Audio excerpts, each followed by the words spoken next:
Like if you were just standing, with your knee a little bit. Yes. In a quarter squat. Yes. All right, I got it. Okay, so now shorten your reins little by little and make sure he keeps walking when you shorten your reins and stay supple. If you get strong in the bridle, then you have to move your fingers a little bit like a sponge or bend them from side to side just a little bit with a purpose. There you go. And first off, your leg, right? If you get strong, you squeeze a little bit your leg, make sure his hind end is activated, and then he's going to be supple. Or he's going to be easier to get supple and in a nice frame.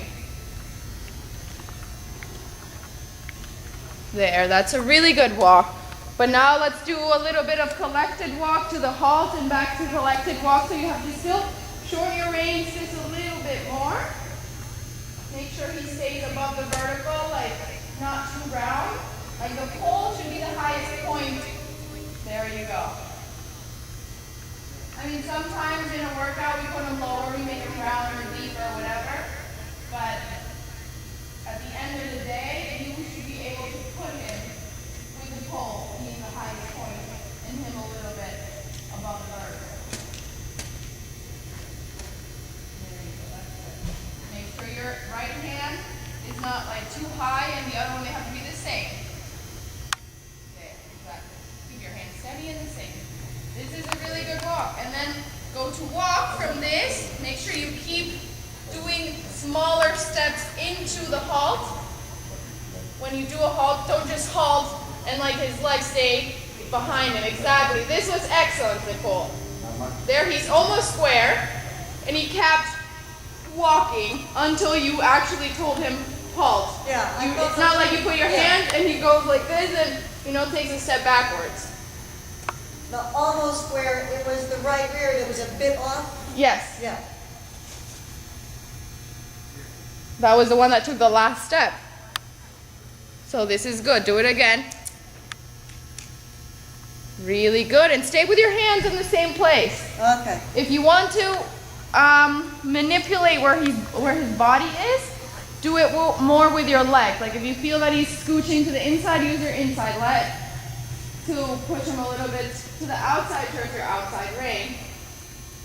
There. This is really nice, Nicole. So do another halt. Go. There you go. Kick him once with your in there. And now halt right away again. I want to halt without him getting high. Exactly. Now make him do a little bit of rein back if you can. Good boy. Now forward right away. And one more halt without him pushing against your rein. There. Better. Exactly. He needs to learn to go forward in a frame and go to halt in collection in a frame without complaining and throwing his head up. And by that, you need to be really supple with your hands and not just squeeze. He needs to feel like he has an escape. There, that was nice. You feel that if you're supple with your own hand and you can't just like squeeze and tighten. Yes, you have to all the time feel his mouth. Feel it, but not close it off. Exactly, not close it off. He needs to be chewing all the time. Chewy and foam, that's excellent.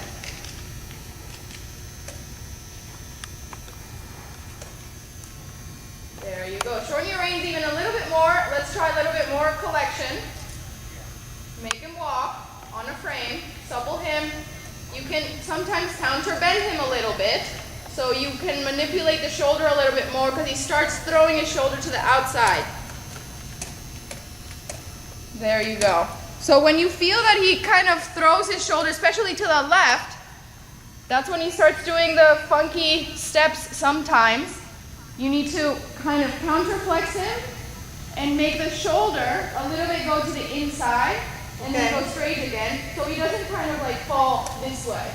Yes. So by counterbending, you manipulate the shoulder to stay wherever you want it to stay.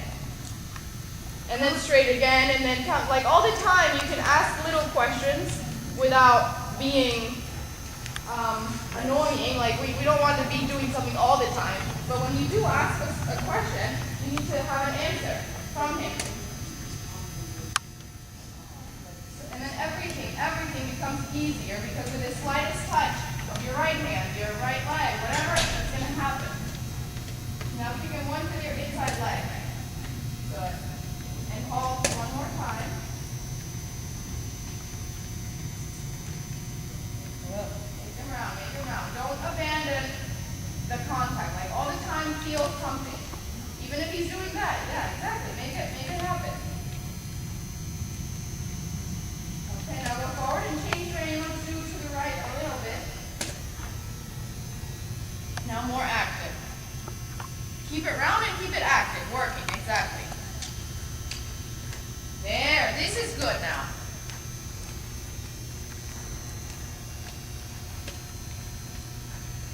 Excellent. And now here you need to kind of sometimes bend him to the inside, and if he lets go, you let go.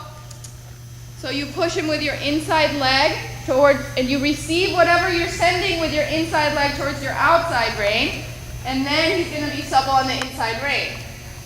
Like there, bend him to the inside, push him a little with your inside leg, bend him to the inside more. This inside meaning this way or more this way? Inside meaning the right, like to the So inside he's of the going to ring. curl to the right around my right leg. Yes, Okay, even more. exactly. Even more, so I want to see something that you really bend him, and then he lets go, he becomes supple, and then you let go, and then that becomes really soft, exactly. And now go straight again. Keep walking. Yeah. It needs to be a 4-beat walk all the time. You need to hear, like if you're walking on concrete, the walk is 1, 2, 3, 4, 1, 2, 3, 4, and he has a really good walk.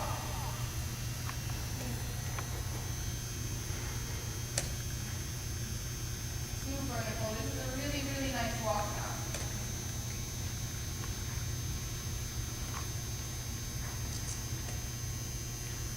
If you want, try a couple steps of trot, and then go back to the walk.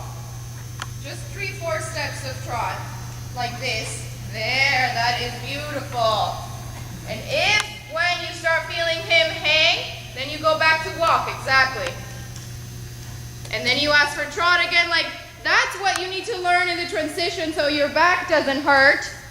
Because your back starts hurting when he kind of leans on your hand and you have to use weight or strength, and we use our back instead of our stomach or our core. The trot itself is great. Yeah, it's in the transitions where I start to feel that. Yes. So doing a lot of transition and making sure from that trot you do smaller trot and then walk.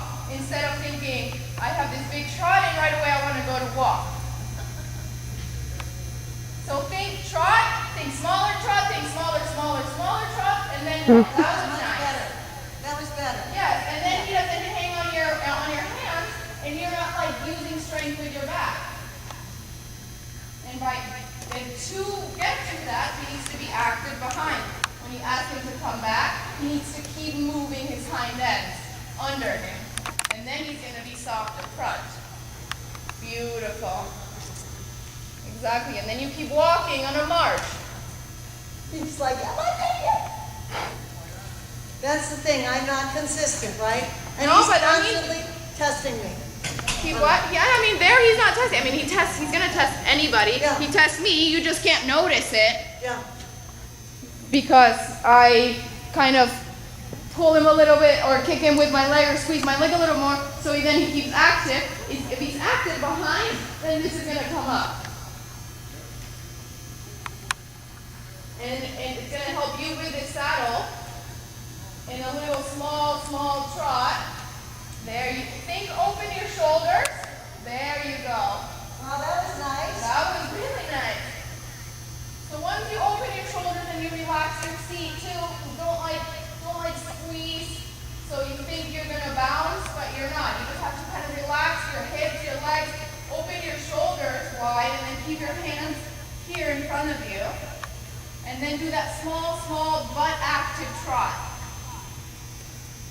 And now the smaller trot. Give him a little half halt and let go. activating. There. That's Yeah, really it's nice, so easy Nicole. because he just softly stops. I mean, you know, Yes. it goes from so the transition from the trot to the walk is seamless. It's exactly. Yeah. It's like it's nothing. Yeah, I don't have to do anything with my hips, and Right. what you're saying, then it's bad when I do that, right? Yes. I mean, yeah. You have to try to relax your hips and everything, like put the weight down, open your shoulders, and then sometimes squeeze, like come out feeling that you're like squeezing your stomach out or something. So you use your core and not your back. Yes. I mean, that happens to me like after I ride, let's say, 5, 6, 7 horses on the last one that you're tired and your muscles are tired, so you start using your back instead. And that's not the right thing at all, because then your back really hurts. There, this is beautiful. Now smaller trot. Smaller, but keep trotting. Yes, there, that little small trot, exactly. And from that trot, then he goes into walk without going like this Yes. and sending his butt out and pulling you down. That's very good. So do you feel the difference? Wow, yes. A little? I mean, this is like, you know, this is only about what, our third or fourth time. Probably my third time in this saddle. Yes. And it feels so much better. Okay, good. Well, I was talking to Manuel, who said as hunter riders, jumper riders, we want to do that pinching here. Yeah, because with And your that's saddle, what it's really hard to do like a big sitting trot. Because your leg, I don't know, it just, when I'm in a jumper saddle, I feel like I'm all over the place. All over the place. Which is so funny because when I ride in a dressage, I'm like, oh! It's so weird though. Like I really feel if I'm on a horse that I don't know or something, I feel like if he's bucking, I'm off. And I'm pretty good when they buck, I'm like just holding on and whatever. And then the other way, my boyfriend, he's really like, he doesn't care. They give him like the crazy horse, that rear, that thought, that everything. And he just, with his dressage, he's like, oh my God, I fall off. And with the jumper, it's like nothing, there's nothing there. I didn't feel so bad, and he was telling me, Nicole, I feel the same way. It's all right. It will get better. It will get better. And now he likes sometimes I make him ride in a dressage saddle just so, I mean, you gotta change it up a bit and do other things. And it's been good for him because he also has back problems. Yes, interesting. Yeah, so I thought that's good. And so the concept, though, of just making the trot smaller rather than asking for a transition with your hand. Exactly. And that's just such an interesting concept. It's like just looking at a little different, but it being the same thing. You look at it different, and it's like a transition to the transition. Yes. You know, like Yes. just doing that smaller steps, and if he keeps moving and moving, then this is lighter.